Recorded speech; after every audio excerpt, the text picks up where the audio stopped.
In KSLA Salutes, May is Military Appreciation Month, and we are recognizing organizations in our area that provide invaluable support to those who need it most, our military and our first responders. So today we are highlighting First Responder Support Team, also known as FIRST. So joining us now we have the founder and executive director, Eric Hoffman. Thanks for being here, Eric. Yeah, thanks for having us. Let's talk about how FIRST got started, how the vision came to be.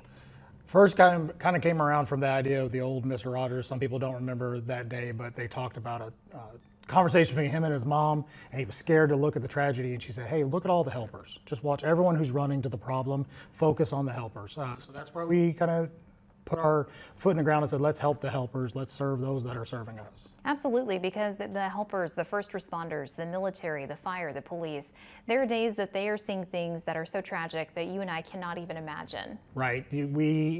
It's a great observation. Not only are they normal humans that are going through the normal human things that we deal with, being good moms and dads, working in a tough economy, but they're also the undue stress from the job. Sometimes the compensation is a little challenging, sometimes the work hours are challenging, sometimes the environment can be challenging.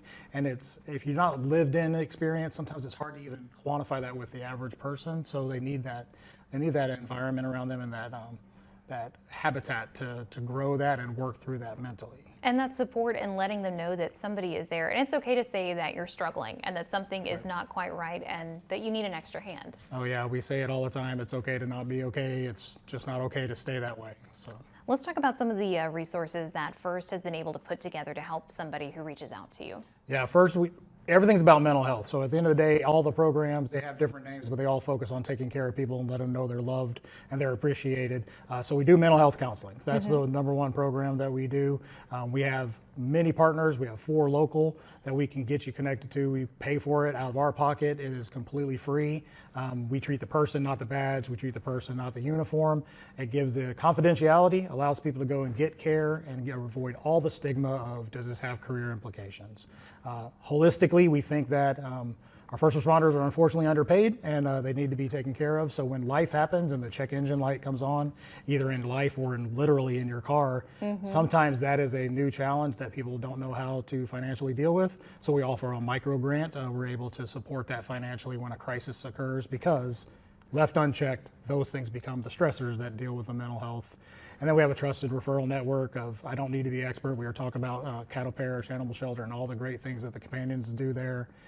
We don't have to be the expert at everything. We have a great network of people that love our first responders. So sometimes we just need to be the connector, the connective tissue of, hey, there's a need. I'm not an expert, but you need to talk to Guitars for Vets. They're amazing. You should trust those guys over there, and we just make that connection. You found ways to make sure that you're making those connections throughout the community, wherever people are coming from. And you guys have had a really big milestone. You guys have grown so much in just over a year. Yeah, we've had a couple of milestones kind of all come at once. We just moved to a new location. We signed a big lease for a year, so we have a full-on facility now that we can see people, counselors in tow.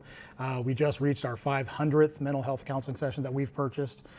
Thanks to our care coordinator, Amber. She's been doing amazing getting that scheduled with our team. Yeah, we just crossed over a year recently, so we are building the plane as we're flying, but we're excited about it. The growth is showing us that there's a demand signal, and I think we're starting to scratch the itch and starting to help people more. And we know that to be true because the referrals are coming from people we've helped before. What can the community do to help you keep growing and to help support you and the first responders? Yeah, so it would be stupid for a nonprofit to stand on your platform and not ask for money and ask for donations, but there's a million ways that they can do that in addition to supporting us. Give for Goods coming up. We obviously have the way to donate on the website, but we also have volunteer events. We want us to get community. We want you to support the things we have going on. We have a big bass fishing tournament coming up on the end of May. One of the ways we love on our first responders is to show them that this community loves them more than we can even do. So we just try to show that love and try to demonstrate that. So the community can go to FRST.care, get involved with us, follow us on all the social medias. That's where we keep all our updates. Thank you, Eric. Of course, thank you so much.